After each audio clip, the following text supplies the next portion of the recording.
Marya Morevna. You are listening on YouTube channel named Let's Listen Something. In a certain kingdom there lived a Prince Ivan. He had 3 sisters. The first was the Princess Marya, the second the Princess Olga, the third the Princess Anna.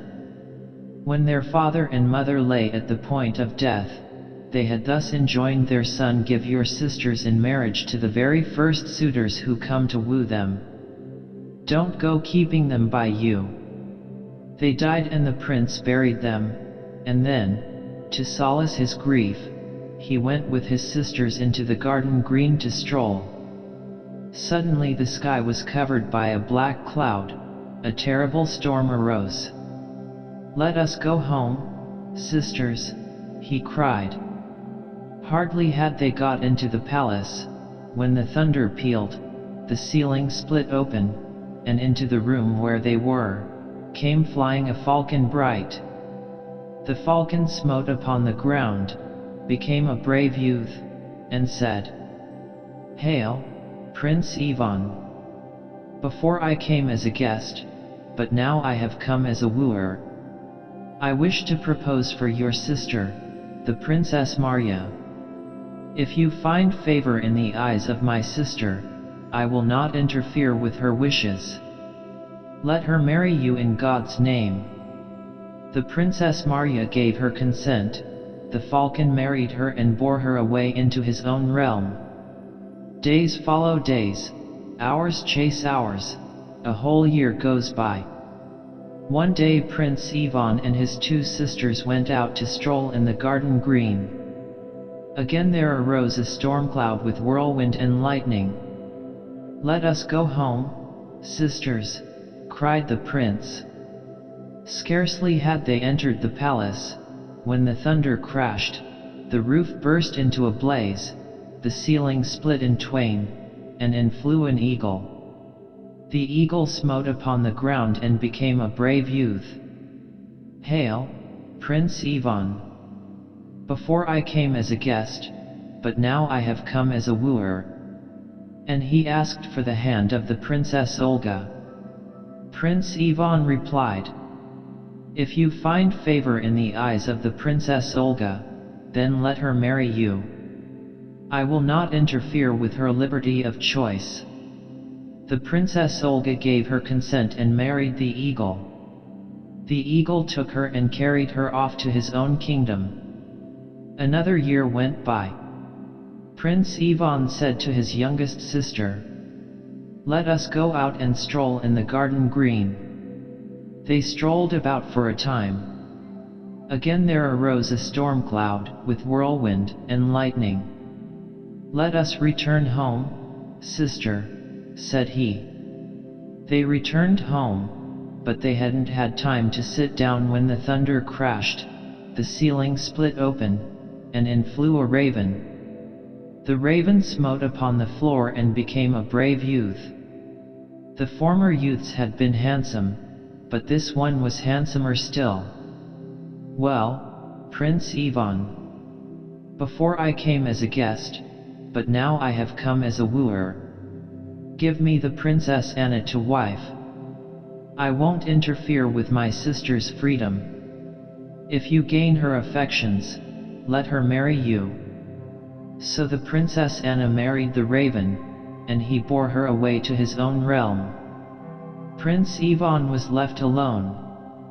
A whole year he lived without his sisters, then he grew weary, and said, "I will set out in search of my sisters." He got ready for the journey, he rode, and one day he saw a whole army lying dead on the plain. He cried aloud, "If there be a living man there, let him make answer, who has slain this mighty host?" There replied unto him a living man, "All this mighty host has been slain by the fair Princess Marya Morevna." Prince Ivan rode further on, and came to a white tent, and forth came to meet him the fair Princess Marya Morevna. "Hail Prince," says she, "whither does God send you, and is it of your free will or against your will?" Prince Ivan replied, not against there will do brave youths ride. Well, if your business be not pressing, tarry a while in my tent. Thereat was Prince Ivan glad. He spent 2 nights in the tent, and he found favor in the eyes of Marya Morevna, and she married him. The fair princess, Marya Morevna, carried him off into her own realm. They spent some time together, and then the princess took it into her head to go a-warring. So she handed over all the housekeeping affairs to Prince Ivan, and gave him these instructions.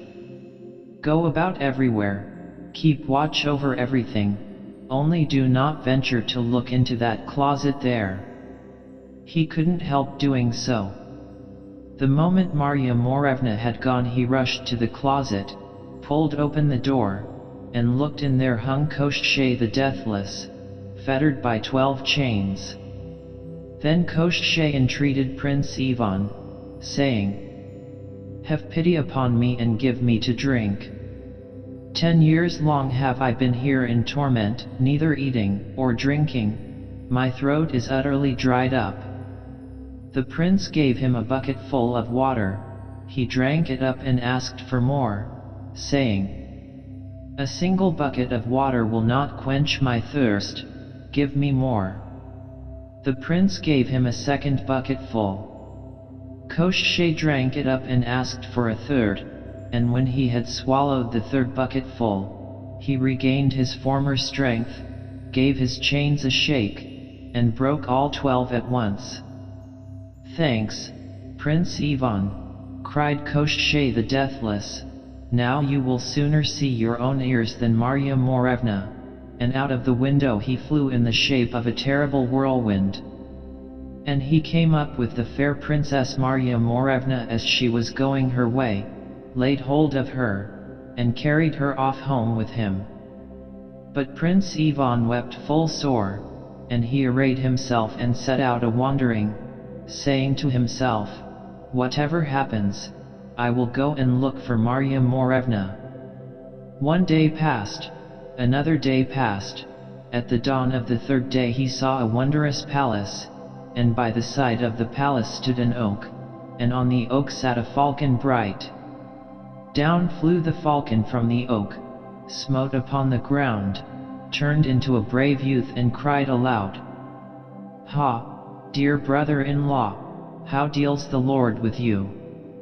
Out came running the Princess Marya, joyfully greeted her brother Ivan, and began inquiring after his health, and telling him all about herself.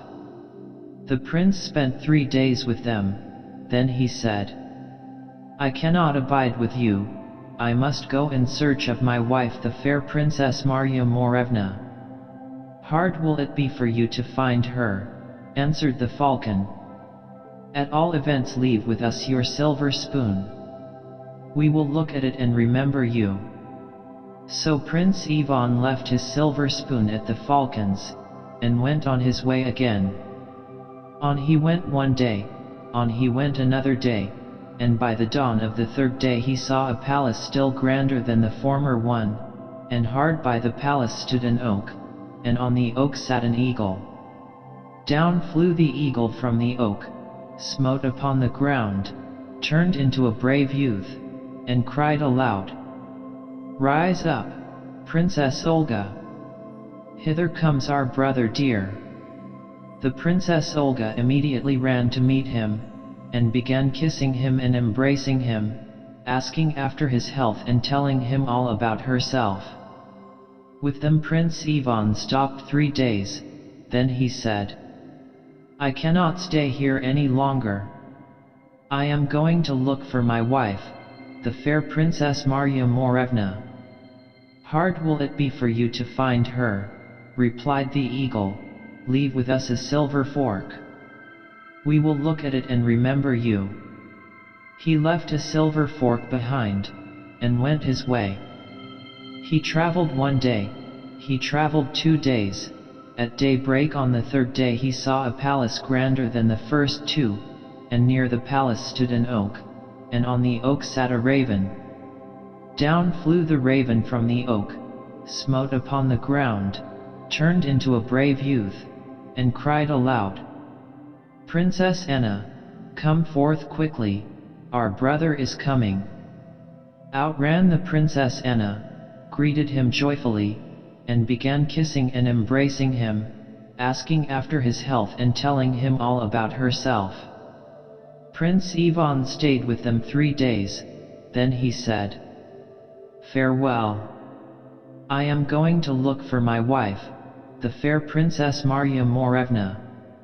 "Hard will it be for you to find her," replied the raven. "Anyhow, leave your silver snuff box with us. We will look at it and remember you." The prince handed over his silver snuff box, took his leave and went his way. One day he went, another day he went, and on the 3rd day he came to where Marya Morevna was. She caught sight of her love, flung her arms around his neck, burst into tears, and exclaimed, "Oh, Prince Ivan, why did you disobey me, and go looking into the closet and letting out Koshchei the Deathless? Forgive me, Marya Morevna.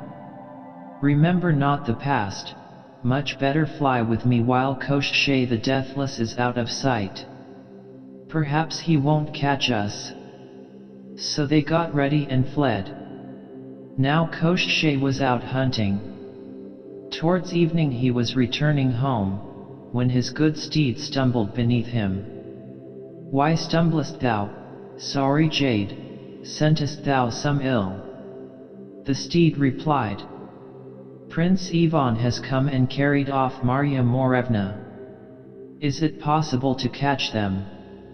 "It is possible to sow wheat, to wait till it grows up, to reap it and thresh it, to grind it to flour, to make 5 pies of it, to eat those pies, and then to start in pursuit and even then to be in time." Koshchei galloped off and caught up Prince Ivan.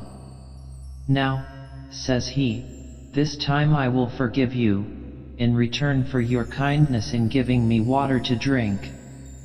And a second time I will forgive you, but the 3rd time beware. I will cut you to bits." Then he took Marya Morevna from him, and carried her off. But Prince Ivan sat down on a stone and burst into tears. He wept and then returned back again to Marya Morevna. Now Koshchei the Deathless happened not to be at home. "Let us fly, Marya Morevna." "Ah, Prince Ivan, he will catch us." "Suppose he does catch us? At all events we shall have spent an hour or 2 together." So they got ready and fled. As Koshchei the Deathless was returning home, his good steed stumbled beneath him. "Why stumblest thou, sorry jade? Scentest thou some ill?" "Prince Ivan has come and carried off Marya Morevna. Is it possible to catch them?" "It is possible to sow barley, to wait till it grows up, to reap it and thresh it, to brew beer, to drink ourselves drunk on it, to sleep our fill, and then to set off in pursuit. And yet to be in time." Koshchei galloped off, caught up Prince Ivan. "Didn't I tell you that you should not see Marya Morevna any more than your own ears?" And he took her away and carried her off home with him.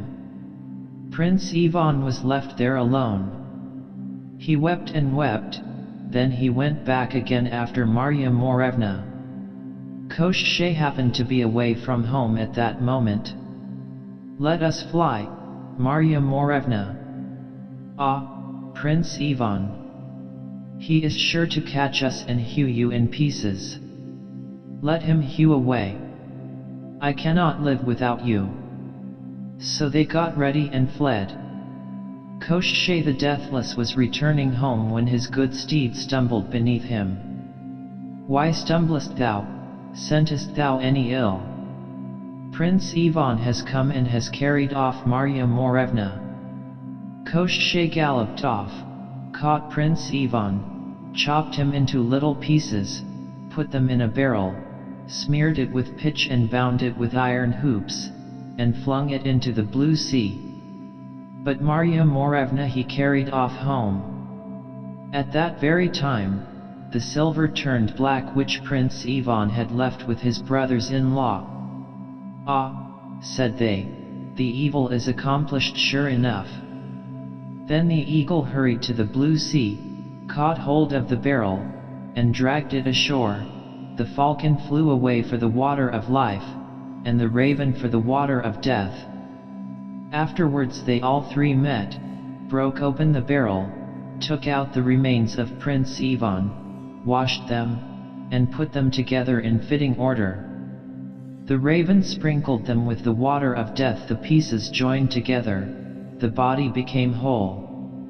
The falcon sprinkled it with the water of life. Prince Ivan shuddered, stood up, and said, "Ah, what a time I've been sleeping."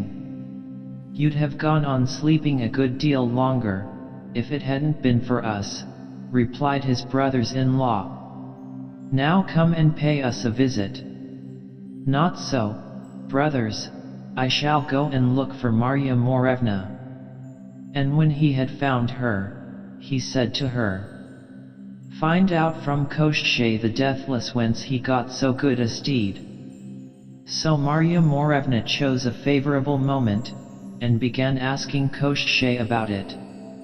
Koshchei replied, "Beyond thrice 9 lands, in the 30th kingdom, on the other side of the fiery river, there lives a Baba Yaga. She has so good a mare that she flies right round the world on it every day. And she has many other splendid mares. I watched her herds for 3 days without losing a single mare, and in return for that the Baba Yaga gave me a foal." "But how did you get across the fiery river?" "Why, I've a handkerchief of this kind. When I wave it thrice on the right hand, there springs up a very lofty bridge and the fire cannot reach it." Marya Morevna listened to all this, and repeated it to Prince Ivan, and she carried off the handkerchief and gave it to him. So he managed to get across the fiery river, and then went on to the Baba Yaga's. Long went he on without getting anything either to eat or to drink. At last he came across an outlandish bird and its young ones.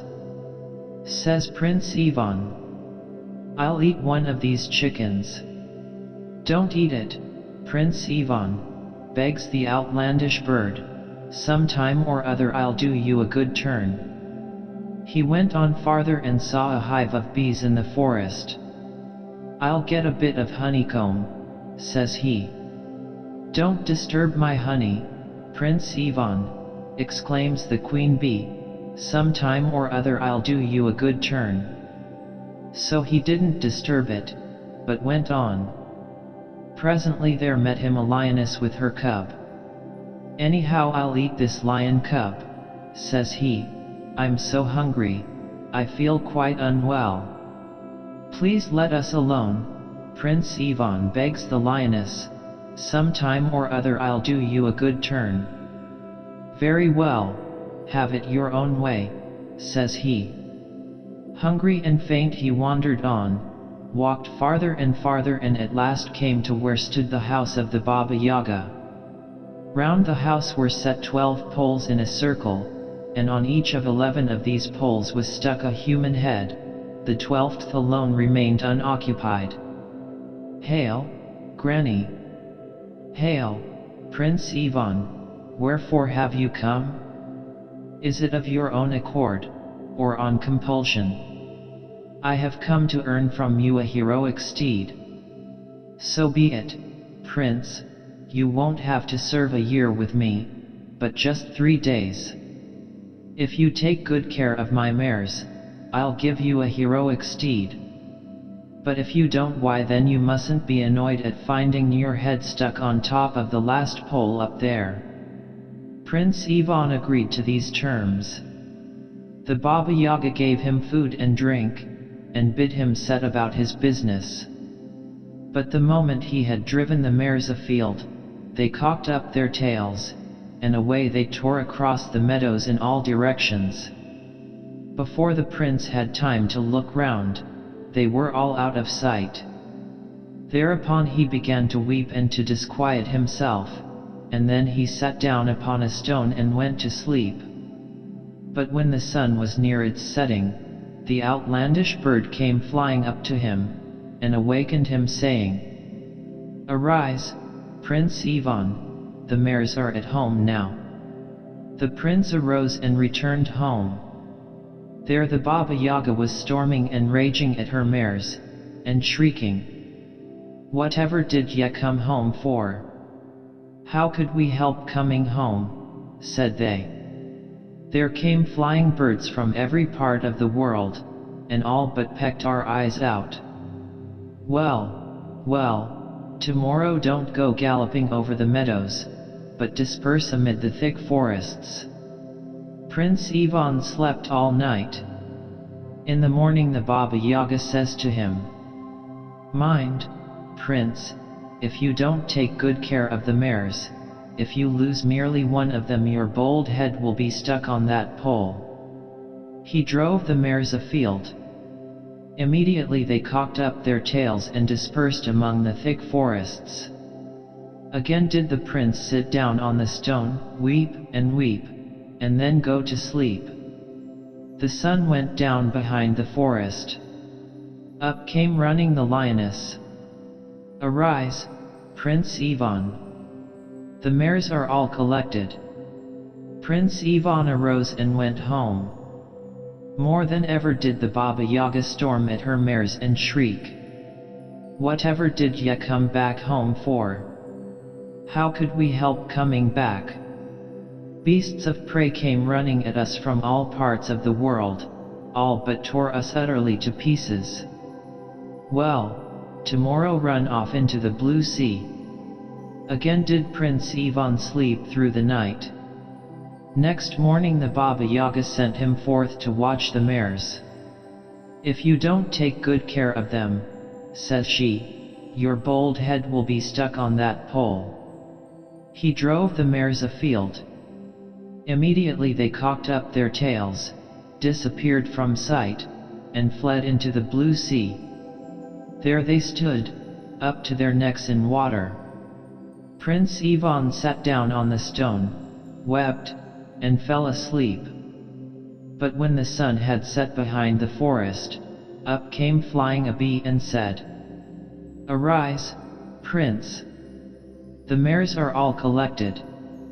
But when you get home, don't let the Baba Yaga set eyes on you, but go into the stable and hide behind the mangers. There you will find a sorry colt rolling in the muck. Do you steal it, and at the dead of night ride away from the house." Prince Ivan arose, slipped into the stable, and lay down behind the mangers, while the Baba Yaga was storming away at her mares and shrieking, "Why did ye come back? How could we help coming back?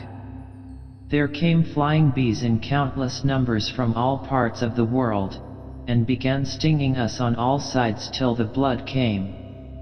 The Baba Yaga went to sleep.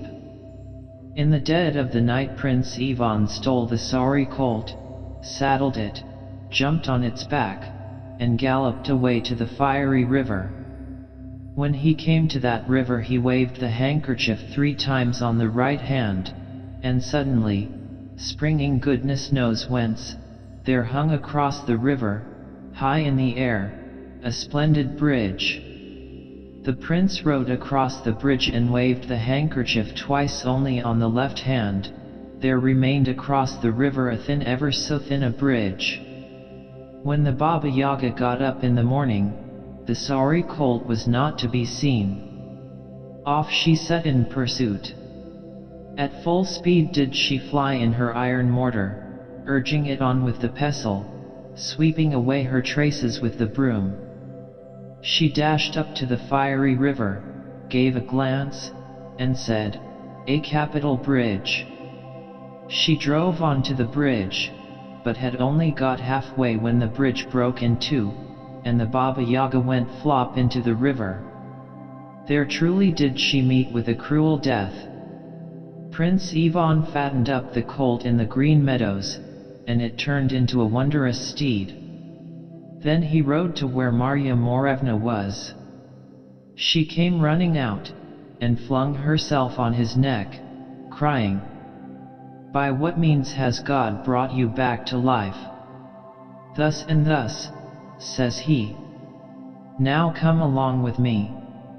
"I am afraid, Prince Ivan. If Koshchei catches us, you will be cut in pieces again." "No, he won't catch us. I have a splendid heroic steed now, it flies just like a bird." So they got on its back and rode away. Koshchei the Deathless was returning home when his horse stumbled beneath him. "What art thou stumbling for, sorry jade? Dost thou scent any ill? Prince Ivan has come and carried off Marya Morevna. Can we catch them?" "God knows. Prince Ivan has a horse now which is better than I." "Well, I can't stand it," says Koshchei the Deathless. "I will pursue." After a time he came up with Prince Ivan, lighted on the ground, and was going to chop him up with his sharp sword. But at that moment Prince Ivan's horse smote Koshchei the Deathless full swing with its hoof, and cracked his skull, and the prince made an end of him with a club. Afterwards the prince heaped up a pile of wood, set fire to it, burnt Koshchei the Deathless on the pyre, and scattered his ashes to the wind. Then Marya Morevna mounted Koshchei's horse and Prince Ivan got on his own, and they rode away to visit first the raven, and then the eagle, and then the falcon. Wherever they went they met with a joyful greeting. "Ah, Prince Ivan, why, we never expected to see you again. Well, it wasn't for nothing that you gave yourself so much trouble. Such a beauty as Marya Morevna one might search for all the world over and never find one like her." And so they visited, and they feasted, and afterwards they went off to their own realm.